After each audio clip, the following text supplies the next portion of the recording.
இது யார் மனதையும் புண்படுத்துவதற்காக அல்ல. இந்த படத்தை பார்த்ததுக்கப்புறம் எனக்கு என்ன தோணுச்சோ அதை தான் நான் சொல்கிறேன். இந்த படத்தை பற்றி பேசுகிறதுக்கு கீவேர்ட்ஸ் வேணுமாக்கும். என்ன படம்னு கேட்குறீங்களா? டியூட். தம்பி, நீங்கள் டியூட்டு படம் பேர் வச்சதுக்கு பதிலாக ஷாஜஹான் 2ன்னு வச்சுருந்துருக்கலாம். தமிழ் சினிமாவில் தமிழ்நாட்டுக்கு இப்படி ஒரு படம் வேணுமா அப்படிங்கிற அளவுக்கு தான் இந்த படம் இருந்துச்சு. பிகாஸ் நம்ம பிரதீப் ரங்கநாதனோட கோமாளி பார்த்துட்டு அதுக்கப்புறம் லவ் டுடே அதெல்லாம் பார்த்துட்டு தான் வந்து பார்த்திங்கன்னா இந்த படத்துக்கு போனோம். ஈவன் அந்த 3வது ஒரு படம் வந்து இருந்துச்சு, அது படம் பேர் என்ன, ட்ராகன் கூட கொஞ்சம் அக்செப்டபிள் இல்லை தான். பட் இருந்தாலும் வந்து பார்த்தீங்கன்னா இந்த ஜென்சி கிட்ஸுக்கு அதெல்லாம் மேட்ச் ஆகுங்கிற மாதிரி அந்த படத்தை எடுத்திருந்தாங்க.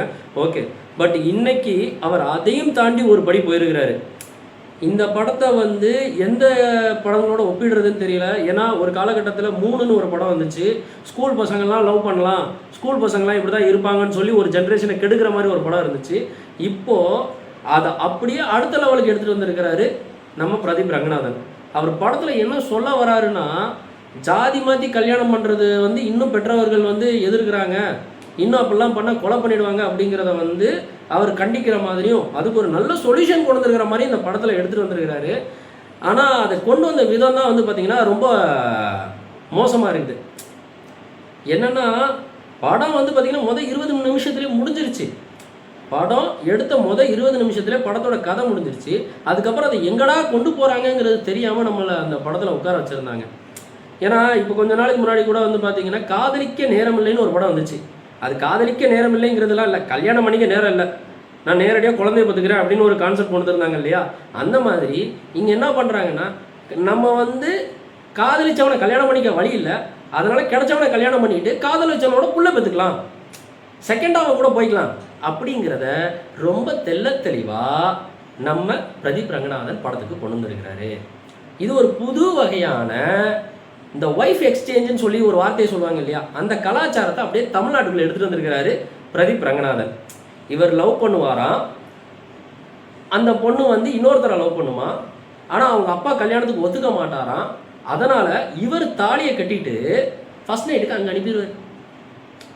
சரி, அது கூட என்னன்னு நம்ம சொல்கிறதுக்கு வேணாம். குழந்தை பெற்றுப்பாங்களாம். குழந்தை பெற்றுக்கும் போது ஹாஸ்பிட்டலில் குழந்தை பெற்றுக்கிற ரூமுக்குள்ளே இவர் போவாராம். சார், என்ன சார் சொல்ல வரீங்க நீங்கள்? இந்த தமிழ் சொசைட்டிக்கு நீங்கள் என்ன சொல்ல வரீங்க?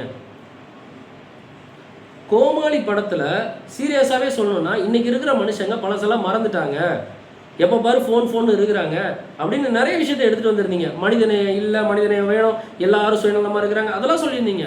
பார்க்க ஓகேவாக இருந்துச்சு. லவ் டுடே ஒரே ஒரு ஒன்லைனர் தான். லவ் டுடேங்கிறது வந்து பார்த்தீங்கன்னா எல்கேஜி படத்தில் ஆர்ஜே பாலாஜி சொன்ன ஒன்லைனர் அப்படியே நீங்கள் ஒரு படம் ஃபுல்லாக எடுத்திருந்தீங்க. ரியலாக சொல்லணும்னா இன்ட்ரெஸ்டிங்காக இருந்துச்சு பார்க்குறதுக்கு. ஏன்னா இன்றைக்கி இருக்கிற பசங்களும் பொண்ணுங்களும் உண்மையாக இல்லைங்கிறத அந்த படத்தில் காமிச்சிருந்தீங்க. ரியலி பார்க்க நல்லா இருந்துச்சு. அதுக்கு அடுத்தபடியாக ஒரு ஸ்டெப் போய் ட்ராகன் ஒரு படம் கொண்டு வந்தீங்க.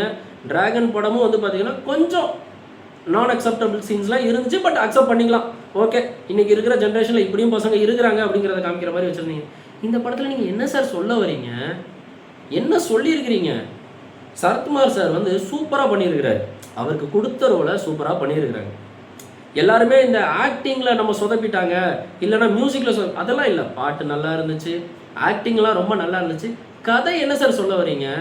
இப்போ சரத்குமார் சார் வந்து ஜாதி எதிர்த்து கல்யாணம் பண்ணால் கொண்டுடுவேன்னு சொன்னதுனால நீங்கள் ஒரு பொண்ணுக்கு தாலியை கட்டி இன்னொருத்தருக்கு குழந்தை பெற்றுக்க வச்சு அதுக்கப்புறம் அந்த குழந்தை பிறந்து 1 வருஷம் கழிச்சு நீங்கள் அவங்க புருஷனோட நீங்கள் சேர்த்து வைக்கிறீங்க.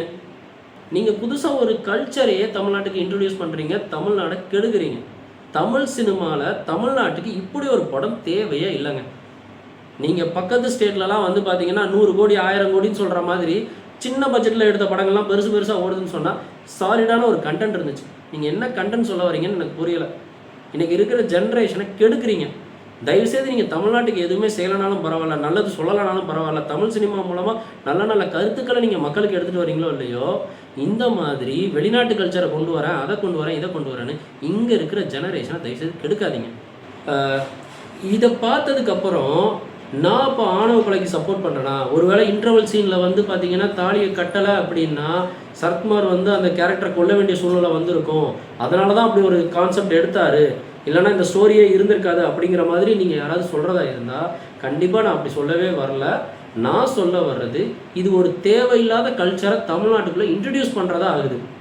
இப்போ ஏன்னா ஒரு கல்யாணத்தில் வந்து பார்த்திங்கன்னா மாப்பிள்ளை வந்து பொண்ணை பிடிக்கல, இல்லை பொண்ணு மாப்பிள்ளையை பிடிக்கலன்னு சொன்னால் கல்யாணத்தை நிறுத்துறதா நம்ம எல்லா இடத்துலையும் பார்த்துருக்குறோம். ஆனால் காதலிச்சவங்களை கொன்னுடுவாங்க அப்படிங்கிறதுக்காக பண்ணி தாலியை கட்டி முடிச்சதுக்கப்புறம் எங்கே இருந்தோ ஒருத்தன் வந்து காதலன்கிற பேரில் இந்த பொண்ணோட குடும்பம் நடத்தி குழந்தை பெற்றுப்பான், இந்த தாலியை கட்டி நம்ம சும்மா இருப்பான் அப்படிங்கிற மாதிரி ஒரு புது கல்ச்சரை இவங்க உருவாக்கி காட்டுறாங்க இல்லையா? இல்லைங்க இது வெறும் என்டர்டைன்மெண்ட்டுக்காக எடுத்தது, என்டர்டைன்மெண்ட்டாக பாருங்கள், இது கல்ச்சராக நீங்கள் பார்க்குறீங்கன்னா இன்றைக்கி திரையில் இருக்கிறது தான் தரையில் நடக்குது. நம்ம நாட்டில் திரையில் இருக்கிறவங்க தான் தலைவராகவே கொண்டாடுறாங்க. அப்போ நீங்கள் சினிமாவில் பார்த்ததெல்லாம் உண்மை நம்புறதுனால இங்கே சினிமாவில் வர்றது எல்லாமே கல்ச்சராக மாறுது. அது உண்மை. அப்படி இருக்கிற பட்சத்தில் இப்போ இவர் கொண்டு வந்த இந்த விஷயம் மக்கள் மனசில் இன்றைக்கி இருக்கிற இந்த ஜென்சி கிட்ஸ் கிட்ட போய் ஆழமாக பதிகிறதுக்கான வாய்ப்பு ரொம்ப அதிகம். வயசு பையன் அப்படி தான் இருப்பான், இல்லை வயசு பொண்ணு அப்படி தான் இருப்பான்னு சொல்லி எப்படி சகஜமாக கடந்து போகிறாங்களோ அதே மாதிரி நாளைக்கு இதையும் கடந்து போகிற சூழ்நிலை நம்ம ஜென்ரேஷனுக்கு மாறி வரலாம்.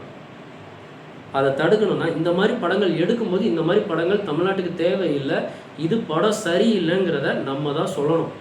இது மட்டும் இல்லை, இன்றைக்கி இருக்கிற ஜென்ரேஷனில் கூட வில்லேஜ் சைடில் தான் வந்து ஜாதி பார்க்குறாங்கங்கிற வார்த்தையெல்லாம் நிறைய பேர் பயன்படுத்துகிறாங்க. அப்படிலாம் இல்லை, சிட்டியில் இருக்கிற அத்தனை பேருமே நீங்கள்லாம் மாப்பிள்ளை பார்க்குறதுக்கு பொண்ணு பார்க்குறதுக்கு அந்தந்த ஜாதியோட மேட்ரிமோனி தானே பயன்படுத்துகிறீங்க.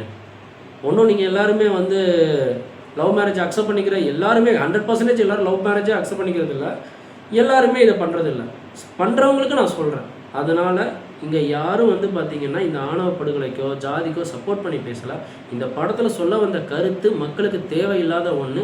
இந்த மாதிரி சில கருத்துக்களை தமிழ் சினிமாவில் தயவுசெய்து கொண்டு வராதிங்க, மக்கள் மனசில் திணிக்காதீங்க.